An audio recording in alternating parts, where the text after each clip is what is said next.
So the new trend is to normalize things, right? You hear people saying things like, you need to normalize cutting such and such people off. You need to normalize blocking such people. You need to normalize walking away from such and such people. But nobody is telling us that there are things we see as issues in a relationship that we need to normalize, okay? But only if the person is worth it. I need to emphasize that. Not every time walk away, not every time block, not every time cut off such and such a person. No, we need to learn that it is normal to experience the lows as well as the highs. Okay, so today I have a list of a few things that we need to normalize in relationships. Number one, we need to normalize adjusting or adding boundaries in a relationship. It doesn't matter if it's been 5, 10, 20 years. If you feel like there is a new boundary you'd like to add in a relationship, please add it, enforce it, and have it respected. Number two, we need to normalize having mismatched or different sex drives. Now, one of the myths that we have been led to believe, is that when you find the one, I don't even know what that means, the one, that such a thing does not exist. But yeah, we've been told that when you find the one, you'll have the most amazing sex of your life. And while that may be true, I promise you won't be having it all the time. Okay? In fact, the probability that you both have a synchronized sex drive is close to zero. Please talk to your partner and figure out how you can meet in the middle and drop the mythical relationship expectations. It's very, very unrealistic to think that your sex drive will always be the same with any person you're in a relationship with. So let us start normalizing having different sex drives. That way, we can all take the pressure off of something that's supposed to be fun and pleasurable. All right? Number three, let's normalize respectfully disagreeing. Yes? It seems obvious, I know, but some people just freak out at the first sign of disagreement. It's totally normal, you guys, as long as you're keeping things civil. Number four, let's normalize apologizing when we're in the wrong. Yes? And holding each other accountable. Look, you are going to make mistakes, both of you, and that is fine, as long as you're okay with owning up to them and talking openly about why they happened. Okay? Holding someone accountable is not an attack on them as a person, and this should be very, very clear. All right? Another thing we need to normalize is having different interests, all right, and spending time apart from each other. Listen, people who are a bit controlling, both men and women might find a hard time accepting this, but spending time apart from each other, or what I like to call the self-identity, it is very crucial for feeling like your best self, right? And this includes spending time doing the things that you love, like seeing your friends, doing hobbies, and whatever else brings you joy. But all too often, people let their relationships consume them, right? And what's worse, they view their partner wanting to spend time without them or even just by themselves as a negative thing. They always go like, how can you not want to spend time with me? How can you say that you want to spend this weekend alone? How? It means you don't love me. No. There just needs to be a balance, okay?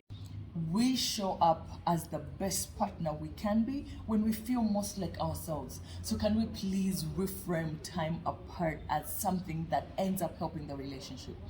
Number 6, can we please normalize openly discussing concerns, uncomfortable conversations, doubts about where the relationship is going, doubts about where you stand with this person. Look, in our age now, time is of the essence, okay? If you feel like you're in doubt about what he or she wants, I feel like these are things you need to sit down and discuss. Get the answer. This makes things a whole lot easier. Number 7, can we please normalize picking our battles wisely? Because I have come to learn that wars are not won by fighting battles. Wars are won by picking battles. You cannot make everything a battle in a relationship, okay? He has come back home late, that's a battle. She's using her phone, that's a battle. She's talking to this guy, that's a battle. He's talking to the other girl, that's a battle. He has come back. Like, you cannot have everything become a battle in your marriage and think it's going to succeed. Can we please normalize picking our battles wisely? Number 8, can we please normalize accepting each other's imperfections instead of forcing our partners to change themselves to appease us? Look, No one can be the ideal picture of everything we want. So for any relationship to work, a certain amount of acceptance is required. By the way, I said accepting imperfections, not accepting toxic, unhealthy, depression-inducing bad behavior. Take note of that. Number 9, can we please normalize changing relationship dynamics, right? As we grow and change. If our relationship was a certain way 5 years ago, we need to normalize having it change 10 years or 5 years later. Now, speaking about change, let's also normalize adjusting to change, all right? For any number of reasons, individuals shift and change. It is part of life. People grow, they mature, change their minds over time on certain things, and it's important to support who your partner is becoming as long as it's positive change, rather than expecting them to forever remain as you would like them to be. That is very unrealistic and not fair. Now, number 10, can we please normalize having certain needs met outside the relationship? Now, don't get any ideas, okay? All I'm saying is you can't depend on your partner to meet all your emotional needs, all right? Please get some hobbies, get some friends, anything else that other people or other activities can help with apart from your partner.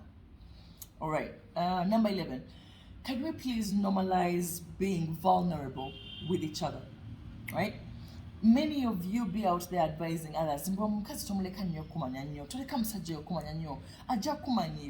because what? Being vulnerable requires us to be honest about our thoughts and feelings, right? It involves trusting that the other person will receive our feedback with an open heart and mind for the sake of maintaining a healthy relationship, right? And as with any relationship, each of us will have our own set of needs and wants, okay, which the other person can fulfill. I mean, isn't that the point of relationship? Many of us are terrified at the thought of being seen for who we really are. Vulnerability can be one of the most challenging things to pursue in a relationship, platonic, romantic, or otherwise. It involves unmasking ourselves from the illusion of ultra confidence to reveal our flaws and quirks to another human being. Now, this is very scary for many of us, okay? Because it puts us at risk of rejection or negative judgment. But cultivating openness helps communicate and address the needs and wants of both individuals in a relationship, within the relationship, all right? And this results in a mutually satisfying experience. We need to really normalize this. And finally, can we please normalize other people's relationships being different from our own? People are different, and that is what also makes other relationships different, okay? Listen, you need to stop expecting your relationship to look like another person's relationship. It's a recipe for disaster. What works for my relationship might not work for your relationship. So you need to figure out what works for you, and remember that the grass is not greener on the other side. The grass is greener where you water it, okay? Now let's talk more in the comment section. What do you think should be normalized? What are some of the things that you think or feel should be normalized in relationships today? Assalamu alaikum warahmatullahi wabarakatuh.